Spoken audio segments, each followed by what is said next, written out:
Hoje eu vou contar para vocês algo que talvez surpreenda. Eu sinto sim falta de algumas coisas da minha época de cristão. Não das crenças, mas de coisas concretas que eu experimentava.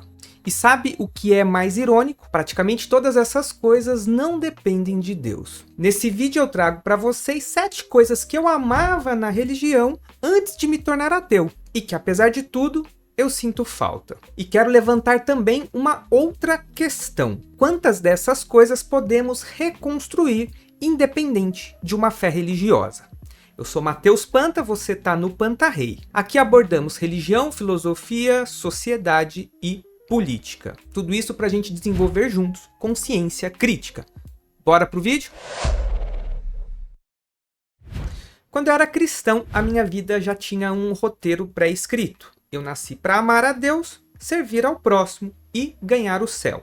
Era uma narrativa pronta que eu ouvi durante toda a minha infância e adolescência. Eu não vou negar, isso me trazia sim um tipo de segurança. Afinal, eu não precisava questionar nada, era só seguir algumas regrinhas básicas. Mas hoje, como ateu, eu entendo que o sentido da vida não é algo que a gente encontra, mas sim que a gente inventa. Essa questão não é fácil, porque sim, ter um sentido que nos é dado é muito mais simples do que criá-lo, porque isso requer muito menos energia. E às vezes, eu confesso para vocês, ainda sinto falta dessa facilidade.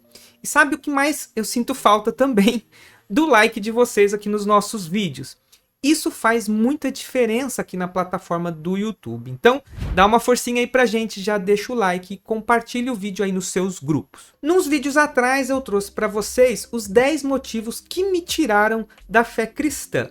Um deles é o controle psicológico que as experiências religiosas possuem sobre nós. Aliás, se você ainda não viu esse vídeo, depois que acabar esse aqui, dá uma olhadinha que ele tá massa demais. Embora eu tenha entendido esse controle psicológico e eu tenha me libertado dele, isso não apaga experiências emocionais que eu vivi. Pode parecer estranho um ateu dizendo que sente falta das coisas da religião, mas calma, eu garanto para vocês que isso fará muito sentido no final aqui do vídeo. Vamos juntar todos os pontos e no final você vai ver que admitir as coisas boas que existem nas experiências religiosas pode mudar completamente a maneira como a gente experimenta uma vida sem religião. Mas voltando, eu quero falar dos retiros, encontros isolados de oração que eu vivia intensamente e era para mim como vícios emocionais. Passávamos dias em sítios entre orações, choros e abraços, música, cantoria. Eu adorava ser servo, eu organizava as atividades, eu dava conselho para as pessoas, enfim, fazia muitas coisas. Mas o que está por trás disso? A neurociência explica pra gente que experiências intensas em grupo liberam dopamina e ocitocina, criando laços rápidos. Então isso é algo natural. Muitos ateus, após abandonarem as religiões, acabam se isolando e perdendo muitos vínculos sociais. Se você for ateu ou se você não vivencia mais nenhuma religião, conta aqui pra gente nos comentários se você também passa ou sente algo parecido. Um fato é indiscutível: o ser humano é um bicho social. Ou seja, somos seres dependentes uns dos outros. Então, a vida em comunidade era algo que eu gostava muito quando eu era cristão. E gerar comunidade é coisa que eu estou tentando fazer aqui no Panta Rei com o nosso clube do livro. Depois você dá uma olhadinha, o link está aqui embaixo. Na experiência social que eu vivia na igreja, todo mundo tinha um papel muito bem definido, uma função. Eu fui coroinha, fui crismando, fui servo nos grupos de oração, cheguei a fundar e participar da coordenação de um grupo de jovens, eu cuidava de logística, cheguei também a palestrar, o que a gente chamava de pregação, e até ator eu fui, porque na Páscoa a gente fazia a encenação da Paixão de Cristo. Sem contar, é claro, que eu era músico, eu participava de um ministério de música. Tudo isso me trazia um grande sentimento de pertencimento.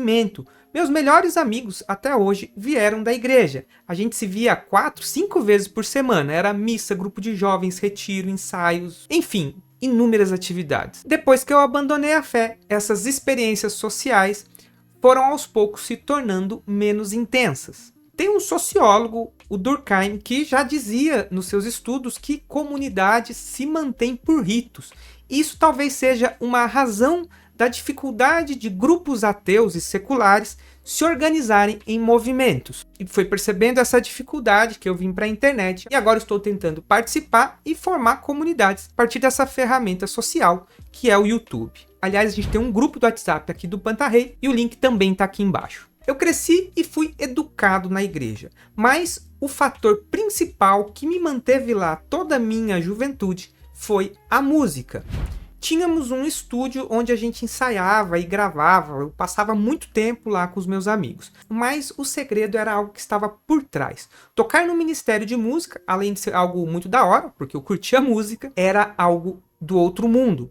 Tocávamos em todo tipo de evento e a gente acreditava que a música era uma arma espiritual, que as canções ungidas convertiam as pessoas. E sabe, de verdade, funcionava. A emoção musical abre portas que a razão não alcança. Ou seja, havia um sentimento de importância suprema naquilo que a gente fazia. E esse ponto aqui fará muito mais sentido se conectando à última coisa que eu selecionei para esse vídeo aqui. Quem é ou já foi cristão católico sabe da importância de se viver os sacramentos. E confessar os pecados, no meu caso, era viciante. Tinha época que eu fazia isso toda semana. O ponto é que minha crença fazia eu sair do confessionário leve, como se eu tivesse formatado a minha alma do zero. Claro, isso era um controle brutal. Hoje eu percebo isso e sou extremamente crítico ao fato dos sacerdotes possuírem um instrumento de controle social tão forte. Afinal, um padre de uma pequena comunidade sabe as coisas mais íntimas das suas ovelhinhas. No entanto, o que eu sinto falta aqui é do poder de alívio e tranquilidade que esse instrumento tem.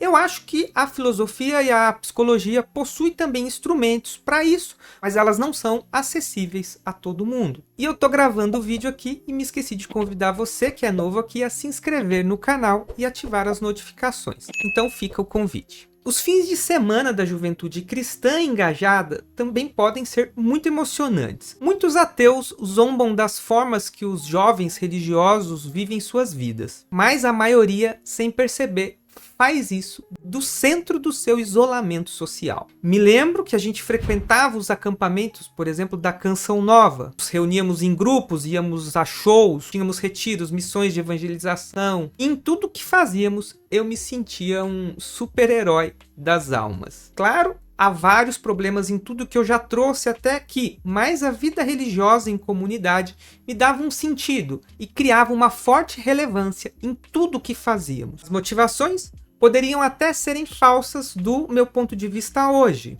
mas a experiência era sim muito concreta. E é aqui que uma parte importante se conecta.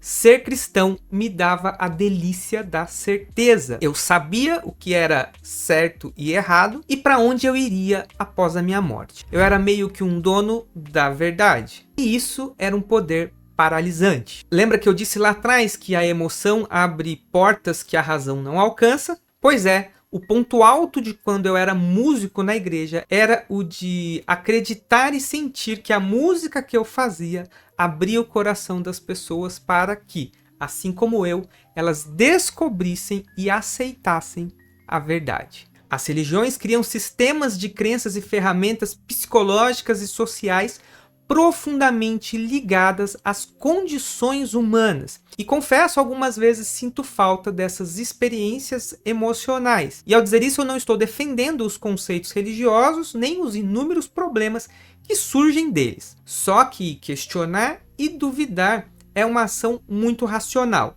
E a razão pode nos fazer menos emotivos, o que talvez não seja sempre positivo. E digo isso do ponto de vista de se experimentar a vida. Essas lembranças me fizeram me perguntar se não deveríamos criar experiências similares fora da religião. Comunidade, arte, propósito, convivência, nada disso depende de um Deus ou de uma crença natural. Além disso, deveríamos pensar em como construir comunidades onde pessoas religiosas e não religiosas possam se conectar e viver experiências tão profundas e significativas quanto as experiências que as religiões oferecem. Enquanto nós somos ainda um pequeno grupo, estamos apenas começando. O Pantarrei e os projetos que virão a seguir são tentativas, mas a gente precisa de mais gente corajosa dispostas a construir isso. E você? Se não segue mais uma religião, do que sente falta? Comenta aqui embaixo. Se gostou, compartilhe esse vídeo com alguém que veio na sua lembrança enquanto assistia. Valeu por você ter ficado até aqui e até a próxima aqui no Pantarrei.